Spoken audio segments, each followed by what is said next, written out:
We're just chit-chatting away up here.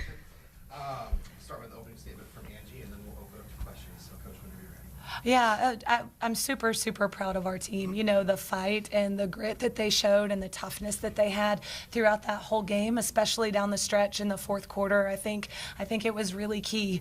I love our fourth quarter pressure that we were able to have. I felt like that was a really big difference for us, being able to kind of put some pressure that was really effective, and that was kind of a turning point for us there in the fourth quarter.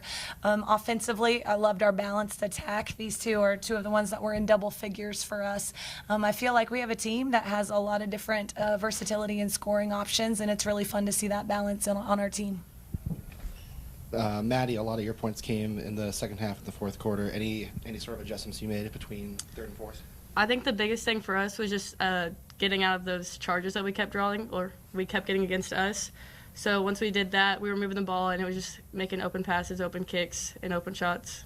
You can talk about the charges you drew as well, right? Yeah. You did a good job drawing charges as well. If they were going to call it on us, might as well get it for us. Yeah. And then, Alicia, how did this game sort of evolve from your perspective?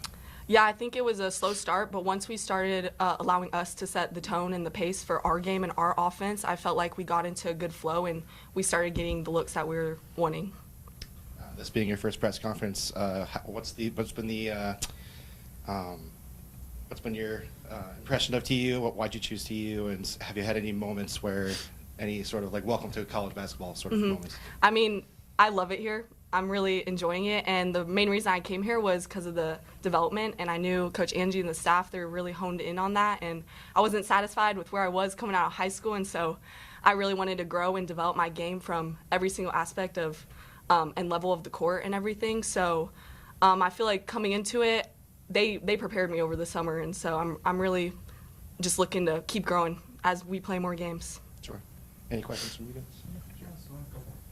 Coach, are you happy so far with the on-court communication on defense and offense with the girls right now? Yeah, well, I think our communication is still ongoing, and it's certainly a big growth area for us. You know, I think our team is really a connected team, and sometimes we can take a little bit of that for granted, but we see these moments and we see these glimpses of this really, really high level of communication, and for us, it's just a matter of getting more consistent with that, and I think we're on our way. I think we're certainly headed in the right direction. We had a few of those communication lapses tonight, which you saw like in some of the coverages and stuff. And what we always say is we're never going to play a single perfect game, but I felt like what you saw in the fourth quarter was how we had each other's back in those moments where we had those lapses, and that's what the connection on our team is all about. Andrew, what did you tell the team to turn the corner from third quarter, where we had a lot of points scored on us, to fourth quarter, where we pretty much dominated? Yeah, I felt like that between the third and the fourth quarter. I felt like our team had really great energy on the bench, and I think the one thing that we always say is we believe we're going to win this game. And so when we started that huddle, we talked about the belief that we're going to have for this next quarter. In our program, we talk a lot about what's happening next, not necessarily everything that had just happened, and I felt like that was a good positive moment for all of us. We've got great leadership that also speaks into that huddle, Maddie Cartwright being one of them, that talks about those things that we're going to do, and it's just the power of belief in each other and what's ahead. All right, any other questions? All right, thank you guys. Thanks. Thank you. The best media you already have posted. That was the best media we've had. Don't tell Michael about that. Like, I'm honored.